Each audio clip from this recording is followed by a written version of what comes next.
네, 다양한 국제 뉴스를 깊이 있게 전해드리는 시간. 월든 이슈 오늘은 조윤주 외신캐스터와 함께하겠습니다. 안녕하십니까? 어서 오십시오. 네, 안녕하세요. 예. 미국 조지아주 우리 근로자들 구금된 지 풀려난 지 이제 3주 정도 된 것 같은데 네.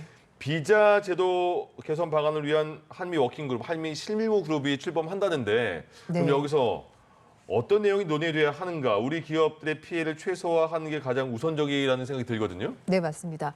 현재 시각으로 30일 날 워싱턴 DC에서 한미 비자 제도 개선 방안 위한 그 워킹그룹 회의가 이제 열리게 됩니다.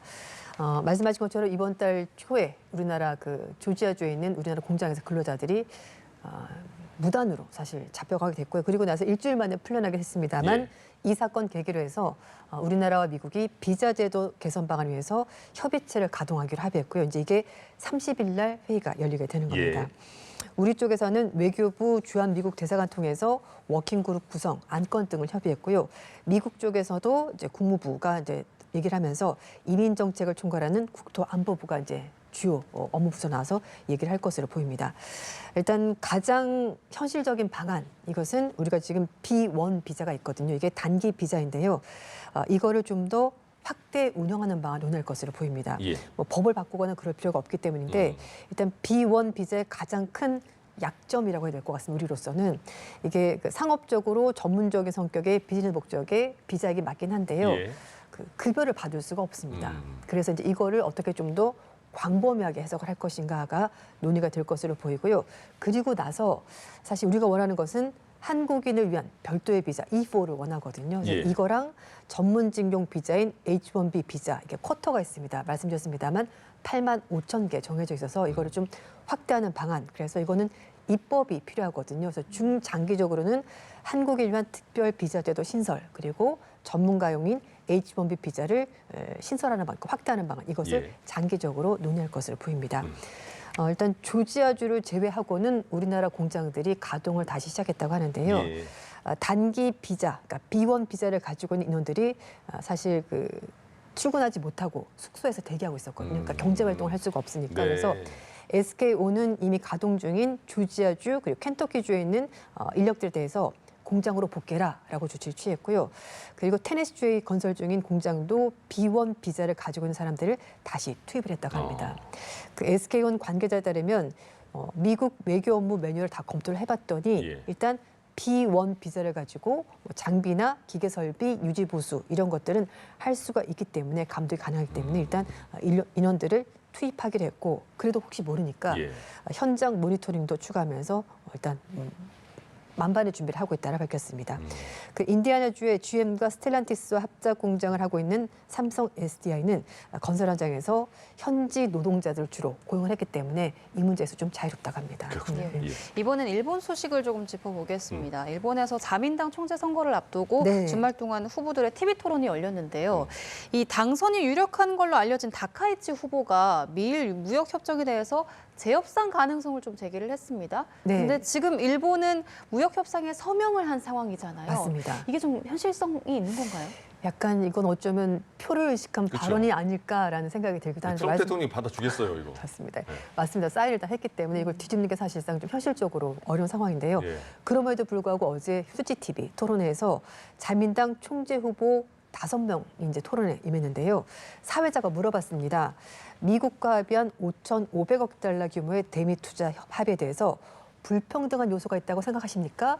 만약에 생각하신다면 손을 들어주십시오라고 말했더니 다카이치 사나에 전 경제안보 담당상이 손을 번쩍 들었습니다.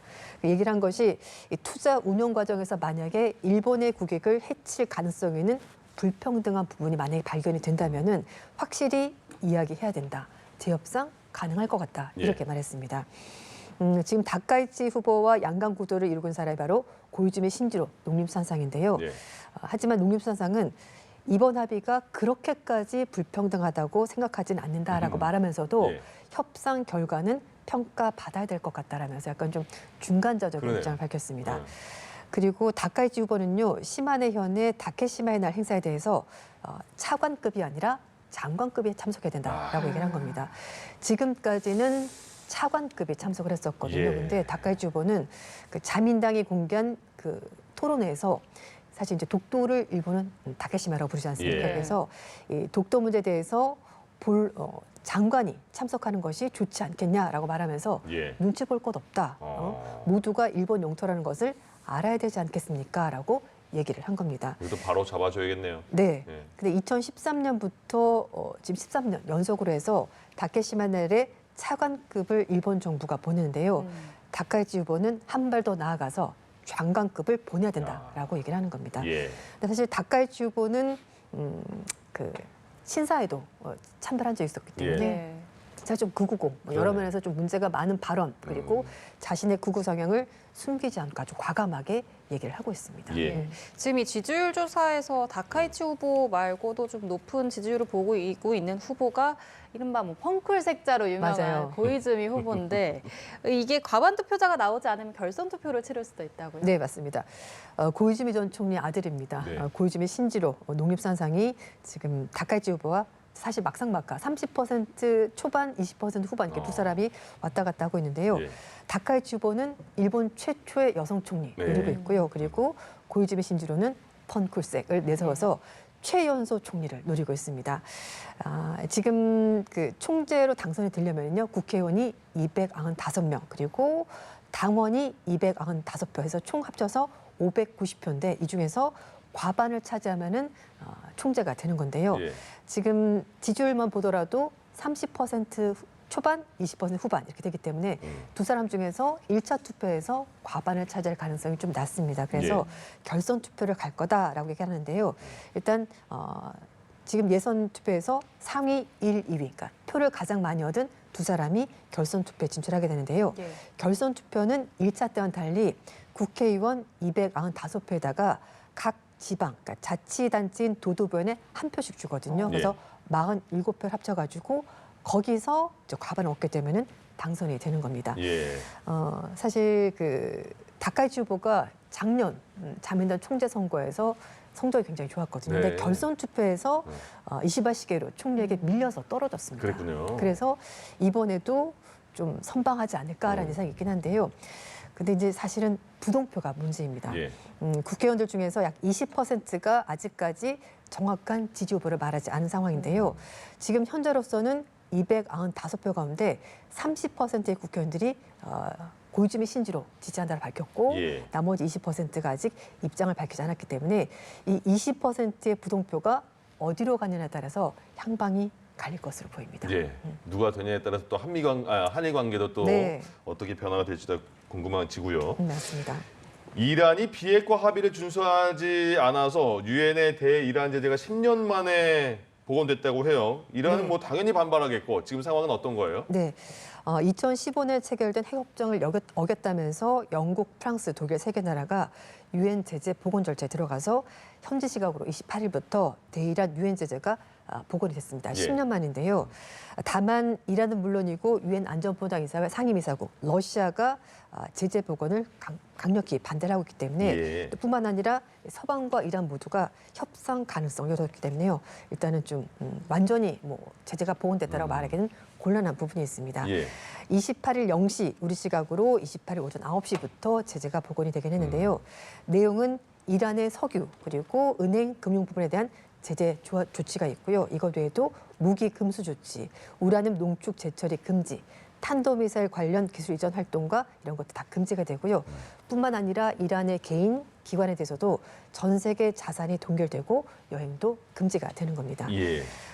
이 사실 버락 오바마 정부 때 이란 핵 합의가 체결된 거거든요. 2015년이고 그때 유엔 안전보장이사회 5개 나라 더하기 독일, 그러니까 6개 나라가 이란과 핵 합의를 했는데요.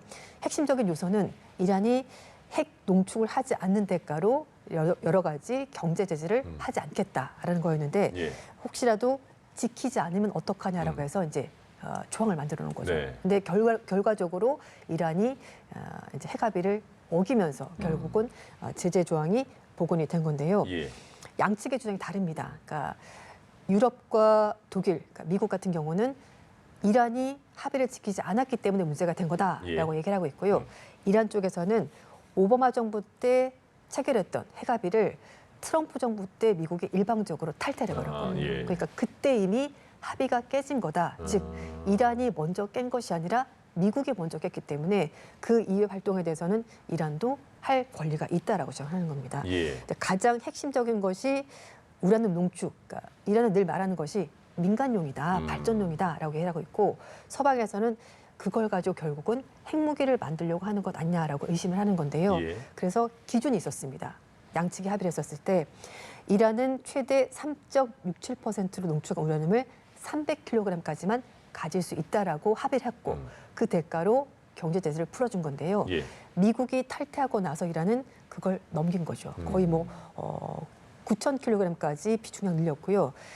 지금 알려진 바로는 60%까지 농축한 우라늄을 440kg 가지고 있는데 이걸 90%까지 농도를 올리게 되면 핵무기를 10개 정도 만들 수가 있습니다. 예. 그래서 이제 결국은 제재에 나선 건데 일단 이란 쪽에서는 이번에 제재 복원이 굉장히 무책임한 행동이라고 말하면서 프랑스, 독일, 영국 대사를 초치하면서 강력히 항의를 했고요.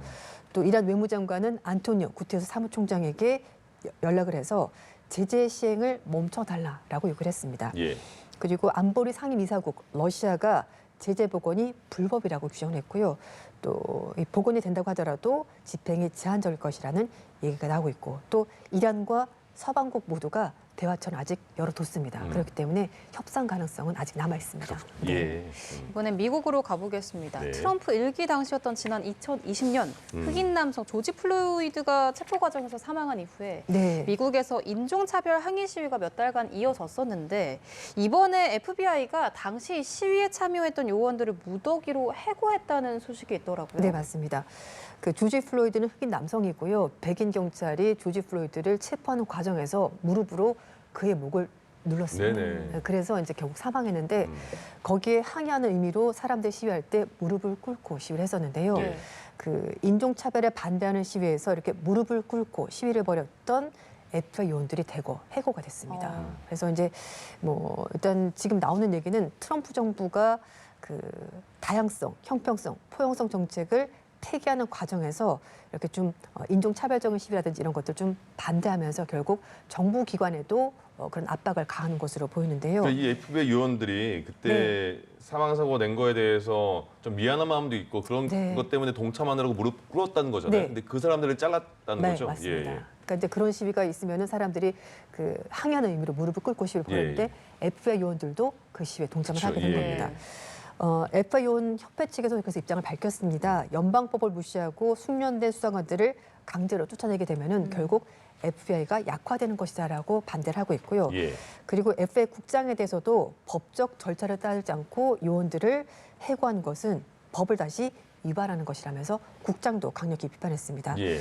그런데 FBI가 공교롭게도 지난달 초에 드리스콜 전 국장 등을 포함해서 고위직 인사 5명을 해고를 했다고 하는데요. 네. 이 사람들은 트럼프 대통령 관련된 수사를 이끌었던 사람들입니다. 그래서 또 이런 게 겹치면서 결국은 정부 기관도 트럼프 정부 입맛에 맞지 않는다면은 예. 충분히 해고하고 압박을 가할 수 있다는 것을 보여준 사례이고 어쨌든 해고당한 이 고위직 인사들은 지금 소송을 낸 상태입니다. 예. 연휴를 앞두고 이제 해외여행 가시려는 분들도 계실 테고 또 일본을 생각하는 분도 계실 텐데 일본에서 난카이 대지진 발생 확률 최대 90% 달한다 이런 조사가 나왔어요. 그러면 일본 가도 돼 이런 생각 들 텐데요.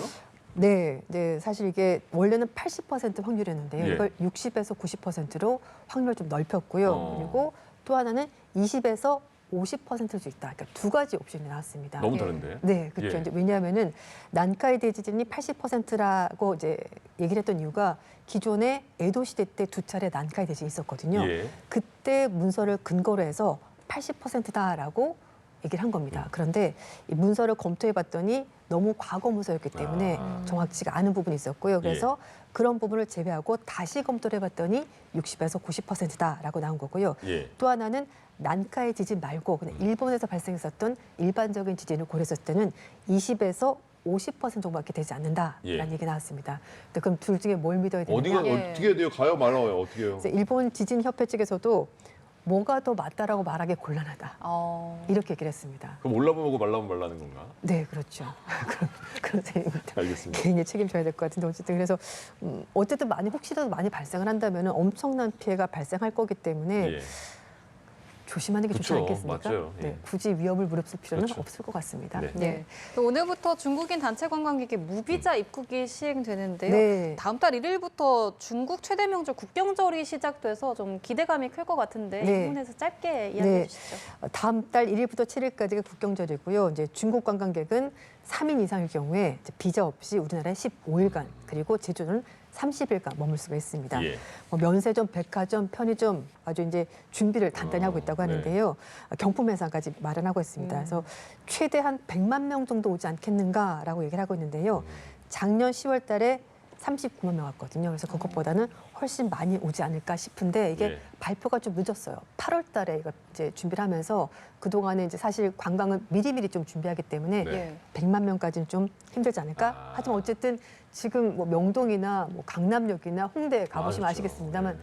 다국적으로 굉장히 예. 많은 외국인들이 와 있고 아마 중국인들 좀 더 많이 오지 않을까 싶습니다. 그렇죠. 예, 네. 알겠습니다. 오늘 월드앤 이슈 조윤주 외신캐스터와 함께했습니다. 고맙습니다. 고맙습니다. 네, 감사합니다.